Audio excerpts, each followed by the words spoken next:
Hey, salut à tous, et qui dit nouvelle année dit forcément bonne résolution. Avec ce lot de règles bien chiantes que la plupart du temps, les gens abandonneront au bout d'un petit mois seulement. Mais pas pour moi, et une nouvelle fois j'emballe pour une nouvelle année à rester au fond de mon canapé, à mater des animés, et à faire des vidéos comme depuis bientôt 3 ans maintenant. Ah, le doux goût de la routine. Et pour bien commencer l'année, rien ne vaut des petits animés bien sous-cotés, faut commencer à me connaître. Odd Taxi. Sorti au printemps 2021, l'année dernière donc, est un animé original scénarisé par Kazuya Konomoto et animé par le studio Pix et surtout OLM Digital, qui sont notamment connus pour quelques séries Pokémon et surtout Yokai Watch. Donc oui, un studio qui n'en est absolument pas son premier coup d'essai quand il s'agit de mettre en avant des personnages qu'autres qu'humains à première vue.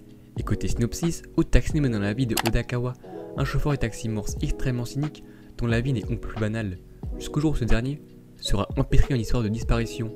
Entre enquêtes, guerre entre différents bandits de la ville et magouilles de la police, cette petite ville aux airs paisibles et ses habitants, tous aussi atypiques les uns que les autres, ne vous laisseront absolument pas indifférents, je peux vous l'assurer. L'anime est très bien rythmé et il propose aussi plusieurs personnages au cours des 13 épisodes proposés, et autant vous dire que aucun d'eux n'est inintéressant et loin de là.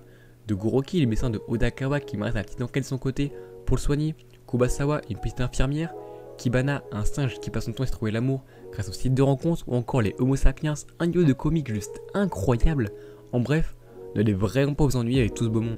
Tous ces personnages sont utiles d'une manière ou d'une autre à la conclusion finale de l'œuvre sans pour autant avoir des rapports directs avec Odakawa, ce qui prouve que la narration était plus que maîtrisée. Il propose de très bons rebondissements dans l'enquête que je trouvais personnellement intelligemment menée et surtout doté d'une fin juste parfaite. Le fait qu'on suit des personnages aux allures d'animaux mais avec des caractéristiques humains, ça a laissé une grande liberté au studio pour diversifier leurs personnages et apporter une vraie touche de fraîcheur à la Japanimation. Et honnêtement, si les personnages n'avaient pas ces caractéristiques d'être des animaux, je pense que l'anime aurait été plus banal et moins percutant. Ceci donne vraiment un aspect artistique et très travaillé avec une diversité d'animaux utilisés qui renforce encore plus l'idée que l'anime est vraiment unique. Donc pour conclure, il faut vraiment foncer voir Odd Taxi. C'est un anime très sympa avec une bonne intrigue très accrocheuse et surtout de très bons personnages. Mais évidemment, pour m'accompagner dans mon visionnage de Odd Taxi, je me suis regardé un autre animé en parallèle pour me décontracter. Et cet animé, c'est Yurocamp. Yurocamp, c'est vraiment ce genre d'animé qu'il me fallait pour débuter 2022. En soi, il n'y a pas vraiment d'histoire.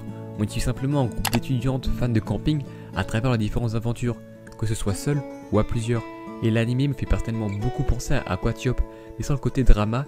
Ici, c'est juste full détente. Voir un groupe d'adolescents découvrir les joies du camping avec la plupart du temps des paysages magnifiques autour, mais que demander de plus? Bah encore plus de Yurocamp bien sûr. L'œuvre est extrêmement bon enfant et des explications sur comment faire un feu, monter une tente ou bien faire à manger, bref c'est très familial et à la limite du niais avec certains personnages, mais au final, ça n'est absolument pas un défaut, loin de là. Les OST jugent géniaux à mi-chemin entre du Vinland Saga, oui, et du Animal Crossing sont là pour nous le rappeler. Malgré tout, tous les personnages ne sont pas attachants, mais Rin, l'un des personnages principaux, est vraiment l'exception. Elle campe la plupart du temps seule, elle est très débrouillarde et franchement, j'ai adoré la voir s'ouvrir à la bande malgré tout, garder ses bonnes habitudes à côté. En bref, que ce soit Odd Taxi ou Yurocamp, ces animés ne montrent que la Japanimation et les mangas en général, ce n'est pas que des gros shonen des cassous clichés, c'est aussi une diversité visuelle dans les thématiques, une façon de faire passer un message par le biais de personnages et d'histoires toujours plus intéressantes les unes que les autres. Et si vous souhaitez que je parle d'animés moins connus ou de pépites plus souvent, dites-le moi en commentaire pour me faire savoir, et surtout, l'abonnement et le partage pour faire grandir la chaîne. C'était Little Vagabond, road to 200 abonnés pour cette année, et moi comme d'hab je vous dis, oh yo!